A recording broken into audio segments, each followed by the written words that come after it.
Hai, gimana nih? Oke, Ibu mau menjelaskan tentang peran makhluk hidup dalam ekosistem. Ada makhluk hidup yang peranannya sebagai produsen, ada yang sebagai konsumen.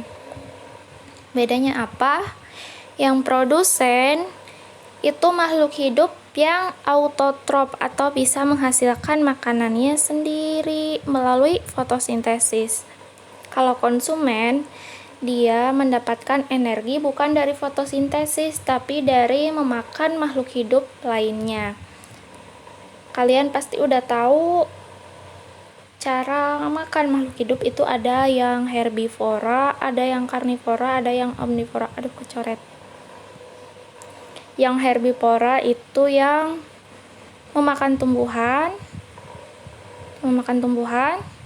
Kalau yang karnivora itu yang memakan hewan. Kalau yang omnivora dia memakan keduanya. Oke, paham ya? Produsen dia mendapatkan energi dari fotosintesis. Kalau yang konsumen dia mendapatkan energi dari memakan makhluk hidup lain, baik tumbuhan atau hewan lainnya atau keduanya.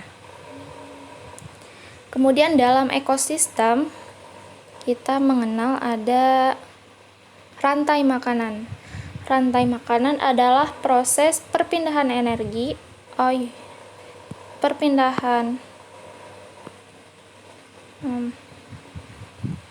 proses perpindahan energi dari satu makhluk hidup ke makhluk hidup lainnya melalui peristiwa makan dan dimakan. Jadi makhluk hidupnya itu dalam ekosistem ada yang dimakan, ada yang memakan. Contohnya yang ini. Berarti yang dimakan adalah rumput. Yang memakannya belalang. Kemudian belalang dimakan oleh katak. Katak dimakan oleh ular. Ular dimakan oleh elang. Elang nanti mati dan diuraikan oleh jamur atau dekomposer. Hubungannya sama yang tadi sebagai produsen dan konsumen. Rumput ini kan punya klorofil. Dia bisa berfotosintesis dengan bantuan cahaya matahari.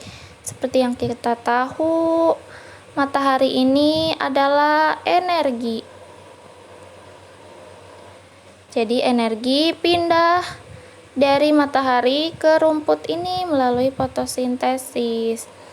Nah, rumput sebagai produsen menyediakan energi untuk kebutuhan makhluk hidup lainnya, seperti hewan.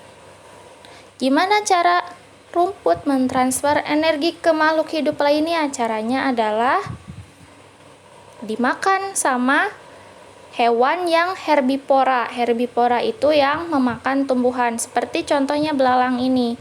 Dia kan pemakan tumbuhan atau herbivor.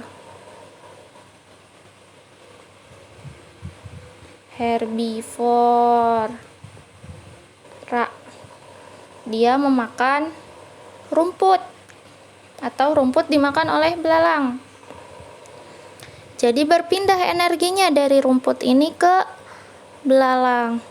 Kemudian belalang dimakan oleh katak, pindah lagi energinya ke katak.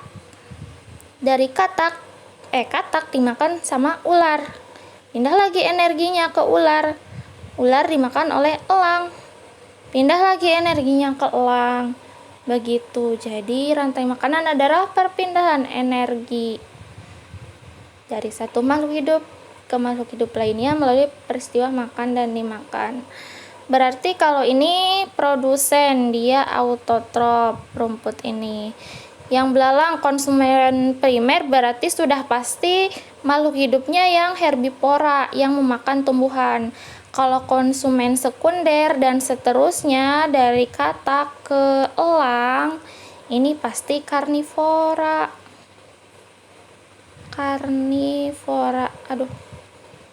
atau pemakan hewan.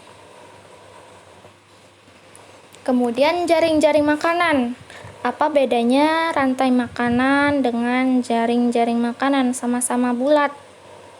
Bedanya apa?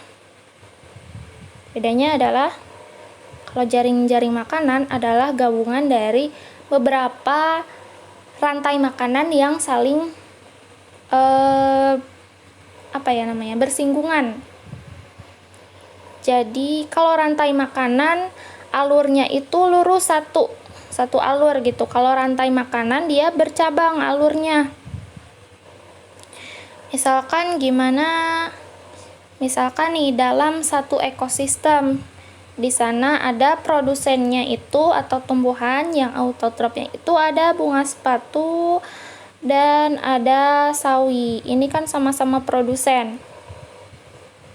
Nah, sawi ini dimakan oleh tikus iya, oleh belalang iya, oleh ulat iya. Jadi di situ ada konsumen satu atau herbivora yang berbagai macam. Terus ada ulat ini. Ulat ini dia memakan sawi iya, memakan bunga sepatu iya. Jadi itulah yang disebut dengan jaring-jaring makanan. Bentuknya sangat kompleks. Jadi ada beberapa hewan yang memangsa makhluk hidup lain yang berbagai macam gitu, enggak cuma satu jenis aja. Dia membentuk sebuah jaring-jaring makanan. Nah, di ekosistem itu pasti bentuknya jaring-jaring makanan, tidak mungkin rantai makanan. Oke, kita lihat contoh jaring-jaring makanan yang ini tadi baru sampai tikus, belalang, ulat. Nah, belalang ini dimakan oleh katak iya, oleh burung pipit juga. Burung pipit memakan belalang, memakan juga ulat. Kalau kita uraikan, berarti bunga sepatu dan sawi ini produsen, ulat, belalang, dan tikus warnanya ganti deh, jadi kuning. Ulat, belalang, dan tikus ini sebagai konsumen primer atau konsumen satu. Lalu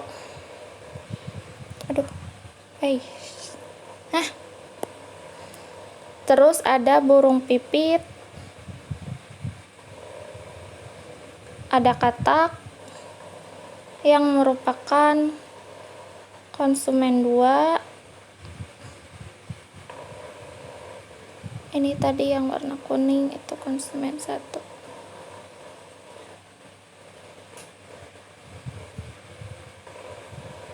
Terus ada elang sebagai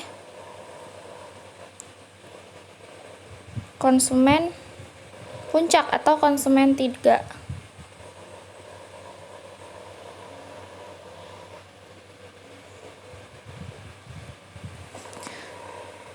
Oke, inilah jaring-jaring makanan. Kalau misalkan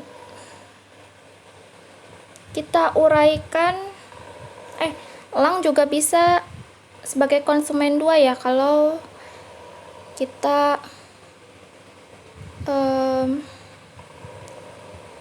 kalau misal kita susun dari sawi ke sini.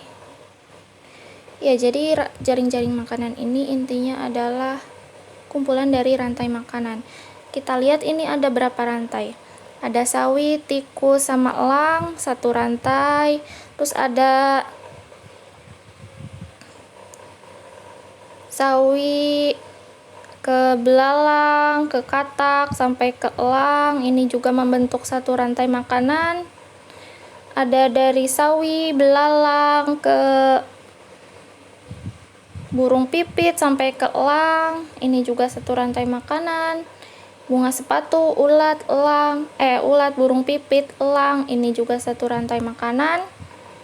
Jadi banyak ya di sini. Jaring-jaring makanannya terdiri dari beberapa rantai makanan. Jadi lihat saja, produsen berarti yang tumbuhan, konsumen 1 pasti yang memakan tumbuhan, konsumen 2 pasti yang memakan konsumen 1, konsumen 3 ini yang memakan konsumen 2. Waduh, coret-coret.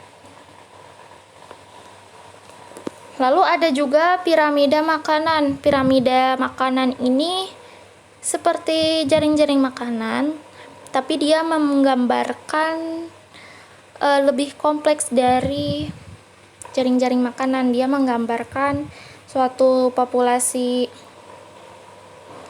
dari ekosistem, kemudian jumlah biomasanya, kemudian jumlah energinya. Lihat piramidanya ini dari bawah meruncing ke atas. Ini bisa menggambarkan yaitu populasi dari produsen itu harus paling banyak dari ekosistem nih. Jumlahnya paling besar. Kemudian konsumen 2 harus lebih kecil dari produsen. Tapi harus lebih besar dari konsumen 2. Konsumen 2 harus lebih besar dari konsumen 3. Sehingga bentuknya seperti piramida ini, semakin ke atas semakin mengecil. Jadi populasi terbesar itu harus ada di produsen dan populasi terkecil harus ada di konsumen 3.